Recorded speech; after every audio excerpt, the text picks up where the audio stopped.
Surviving a mountain winter without wood sounds impossible today, but for the Vikings, it was a challenge they faced with practical skill and deep knowledge of the land. High in the Scandinavian mountains, the landscape changes from the familiar pine forests of the lowlands to a much harsher world. The air becomes thinner, wind cuts across exposed ridges, snow lingers on slopes even in early summer. When you look closely at a map of Norway, Sweden, and Iceland, you will see long stretches of terrain where the tree line ends, and only scattered shrubs or dwarf birch can survive. In these rugged regions, Vikings traveled for hunting, herding, and seasonal movement of livestock. Sometimes these journeys lasted weeks or months, which meant temporary shelter was not a luxury, but a requirement for survival. These upper mountain regions offered no straight timber for proper beams or wide planks. A Viking could not simply chop down a tree and build a longhouse the way they did near fjords or river valleys. The mountains offered almost nothing except wind-shaped rocks, dense turf, heather roots, and deep soil. Yet we know from archaeology and historical sources that Norse travelers, shepherds, hunters, and explorers built effective shelters here.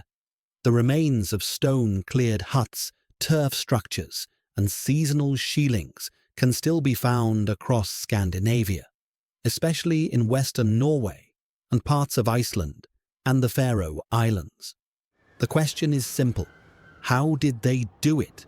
And how did these shelters keep them alive through freezing cold, hard winds and sudden storms? To understand this, we need to look closely at the materials the Vikings used, the construction techniques they developed, and the natural logic behind each step. In the mountains of Scandinavia, the tree line often stops around 900 to 1100 meters above sea level.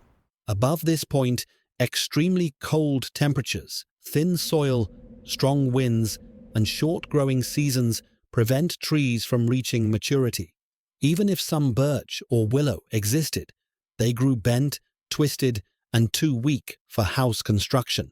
A Viking high in the mountains could carry some tools, but not enough timber to build a full shelter. Transporting heavy wooden beams up steep slopes would waste time and energy. So they relied on whatever the mountain offered: stone, soil, turf, and hardy natural fibers. These materials were not only available, but also extremely effective when used correctly. Stone retains heat slowly and releases it slowly, creating stable internal temperatures. Turf acts like natural insulation, trapping warm air. Soil blocks wind. Heather roots and woven branches can form surprisingly strong roofing mats. The Vikings understood these properties without modern science.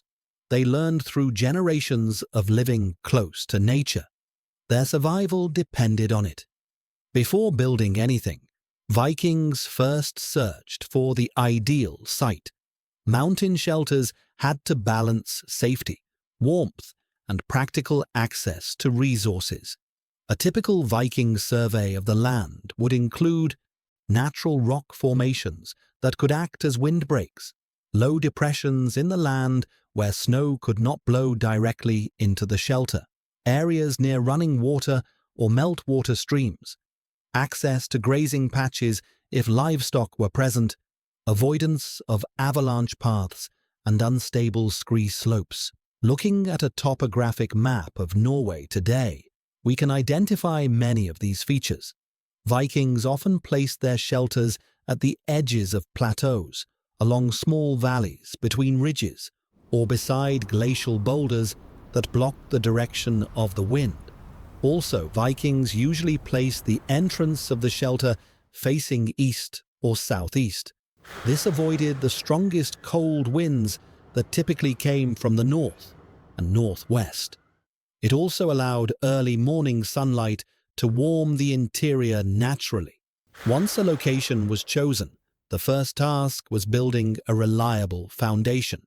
Since the ground was often uneven and rocky, Vikings cleared an area by rolling aside loose stones. Larger stones were sorted for later use in walls. The foundation technique was simple and effective. Vikings laid down large flat stones to create a stable base. This base helped keep the shelter above the damp ground and prevented melting snow from seeping inside.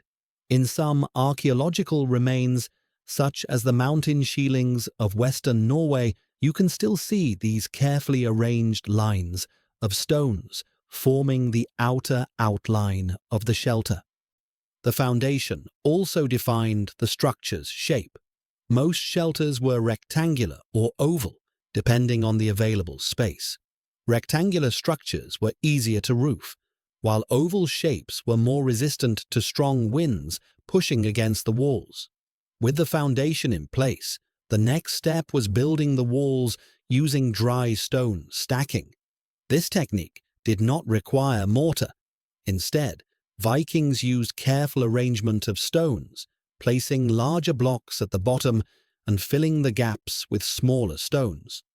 A typical Viking mountain shelter wall had these features: thickness of about 40 to 60 centimeters, height ranging from 1 to 1.5 meters, a slight inward tilt to support the roof, and tight stone packing to block airflow.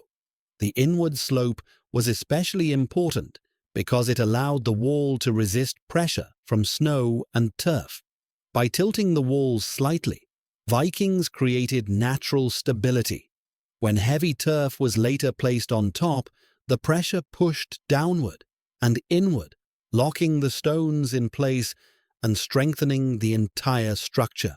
Archaeologists studying old Norwegian shielings found that Vikings often selected stones with flat surfaces on at least one side.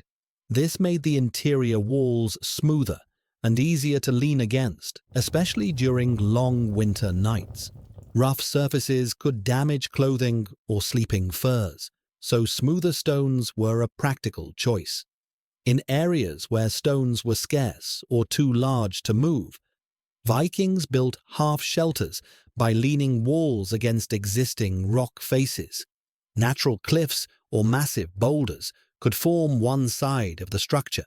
This reduced construction effort, improved heat retention, and created a stronger barrier against harsh winds that swept across mountain ridges. With the stone walls complete, Vikings faced another challenge. Stone alone does not insulate. It protects from wind but allows cold to seep through. The real secret to warm mountain shelters was turf and sod. Turf is the thick top layer of grass and soil held together by roots. The Vikings cut it into blocks using sharp iron spades. These blocks, called sods, were stacked in layers over the stone walls. Each layer trapped air, creating insulation that modern builders compare to natural foam. A typical wall layering technique looked like this: stone base. First layer of sod blocks placed like bricks. The second layer rotated slightly to lock the edges. Additional soil was added to fill gaps. Moss inserted in cracks for airtight sealing. Vikings sometimes added a final layer of heather or dried grass for extra wind protection. In colder regions, 2 full rows of sod walls were placed outside the stone core, creating a thick triple barrier. This combination created a wall 2 to 3 times thicker than the stone structure alone. Such walls could keep the inside temperature significantly warmer than the outside. When viewed from the outside, these shelters blended almost entirely into the landscape. The turf roofs and walls made them look like small hills or mounds. This natural camouflage protected them from enemies, wild animals, and also prevented heat loss by reducing direct exposure to wind. If you are enjoying this exploration of Viking building skills, make sure to like this video and subscribe to the channel. The roof was the most challenging part of construction because it needed to cover a wide area without wood beams. Vikings solved this problem using flexible natural materials. One common technique was weaving hazel, birch, or willow branches into large mats. These mats, known as hurdles, acted like lightweight roofing panels. Even in the mountains where trees did not grow tall, small birch shrubs often provided enough branches for weaving. In some places, Vikings shaped the roof in a low arch or gentle slope so snow could slide off slowly. A roof that was too flat risked collapse from accumulated snow. Too steep, and the turf would slide away. So they found a balance that matched the local climate, often choosing angles seen in natural slopes around them. This copied nature's own solutions to weight and gravity. Archaeological remains in Iceland show turf houses with similar roofing methods. Although these were often permanent structures, the techniques clearly came from older traditions developed in rocky, treeless regions. The same principles that worked in mountain shelters were later refined into entire long-term communities built entirely from earth, stone, and turf. Inside the shelter, Vikings had to balance warmth with airflow. A smoky interior could make sleeping impossible. Since there was no wooden chimney, they built simple vents. These vents were made from stacked stones, with a narrow opening, gaps in the highest part of the roof, and a curved passage lined with sod that allowed smoke to escape slowly. The shape of the vent mattered. A narrow vertical path pulled smoke upward, while the sod lining prevented cold drafts from rushing in. The main fire pit was placed in the center of the shelter, with a ring of stones around it. This location kept heat distributed evenly through the walls and prevented embers from rolling into bedding. The floor around the fire often had a layer of compacted earth or gravel that reduced moisture and made fire maintenance easier. Some shelters used a small stone channel to bring fresh air into the interior.